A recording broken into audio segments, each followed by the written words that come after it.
ప్రకటిస్తూ ఇది రోజు ఈ శిబిరానికి వచ్చిన నాయకులు చూస్తున్నాం. అది చెప్పేటువంటి మాట కూడా నేను డెవలప్మెంట్ కోసమే పోయినా చెప్పేటువంటి మాట చెప్పిండు. ఒకవేళ డెవలప్మెంట్ కోసమే పోయినట్టయితే సంజయ్ గారిని ఇవాళ ఈ వేదిక ద్వారా నేను విజ్ఞప్తి చేస్తున్నా. మొట్టమొదలుగా ఇచ్చిన హామీకి అనుగుణంగా జగిత్యాల జర్నలిస్టులకు ధరలు క్యాంపులో 4.5 ఎకరాలు వెంటనే కేటాయింపు చేయాలా, ప్రభుత్వంతో ఇప్పించాలి. నా సహచర మిత్రుడైనటువంటి రేవంత్ రెడ్డి గారు ముఖ్యమంత్రి అయిన తర్వాత నేటి వరకు కూడా నేను కలవలేకపోయినా.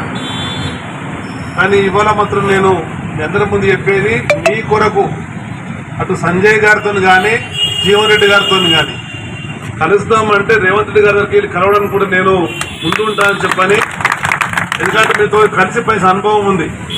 సో రవిశంకర్ గారు చెప్పినట్టుగా ప్రజా జీవితంలో ఉన్నటువంటి వాళ్ళం, ప్రజా సమస్యల పరిస్థితి నిరంతరం పాటుపడుతున్నటువంటి వాళ్ళం. అందులో భాగమైనటువంటి మీరు మేమైతే రాజకీయ రంగంలో మీరు పత్రికా రంగంలో ఉన్నారు. ప్రజాస్వామ్యంలో అత్యంత ప్రాధాన్యత కలిగినటువంటి ఫోర్త్ ఎస్టేట్గా ఉండేటువంటి పత్రికా రంగం.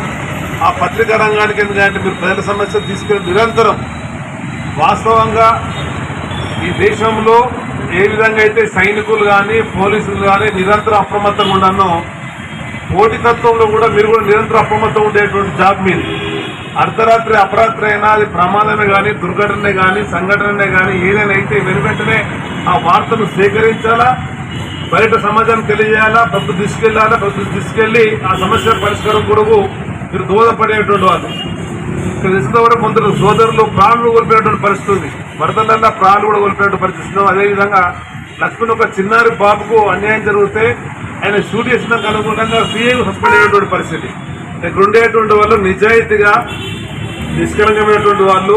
మీరు చెప్పిన దానికి నేను పూర్తిగా ఏకీభవిస్తూ మనిషికి అవసరమైనటువంటి కనీసమైనటువంటి కూడు గూడు గుడ్డ అనేది ఇవాళ కూడు గూడు అనే దాంట్లో ప్రధానంగా మీకు గూడు కావాలనేటువంటి మాటకు అనుగుణంగా 4 ఎకరాల స్థలం అధికేటాయింప దానికి తోడుగా రాష్ట్ర ప్రభుత్వం ఇచ్చేటువంటి ఇందిరమ్మ ఇల్లు 5 లక్షల రూపాయలతో దానితో పాటు ఇవ్వాలని చెప్పని మీ అందరి నుంచి రాష్ట్ర ప్రభుత్వానికి విజ్ఞప్తి చేస్తూ ఇవాళ భారతదేశంలో అయితే 3వ అంశమైనటువంటి గుడ్డ ఉందో అది జాతీయ చేనేత దినోత్సవం. ఈరోజు మన చేనేత కళాకారులు నిరంతరం కష్టపడుతూ మన చెమటలో వచ్చి గుడ్డనేస్తే ఇవాళ మనం దాన్ని నాగరిక సమాజంగా భావించడంలో తొలి నాగరికత గుర్తింపు ఈ గుడ్డ కనుక అటువంటి వాళ్ళ కూడా ఇవాళ మీ ద్వారా మీ ముందు మరి శుభాకాంక్షలు తెలియజేస్తూ ఈ సమాచారాన్ని నేను కలెక్టర్ గారికి ఇప్పుడే ఇస్తా, మీ సమస్య పరిష్కారం చేయాలని చెప్పని దానికి తోడుగా గత సంజయ్ గారు కూడా నేను ఫోన్లో మాట్లాడి చెప్తాం. ఈ హాండ్లో పెట్టుకోవాలి, రావడానికి మేము సిద్ధం మాట కూడా మీ ముందు ఇస్తూ మీ అందరి ఐక్యమత్యం మరింత ముందుకెళ్లాలని చెప్పని, మీ సమస్య మొట్టమొదటిగా ఇది పరిష్కారం కావాలని చెప్పని మనసారా కోరుకుంటూ ధన్యవాదాలు. Thank you.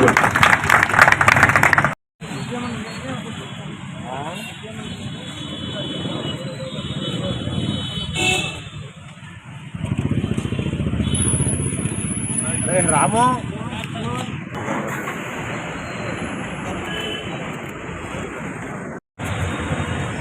అవసరమైతే సీఎం గారు రమ్మంటే నేను ఎట్లా వస్తా.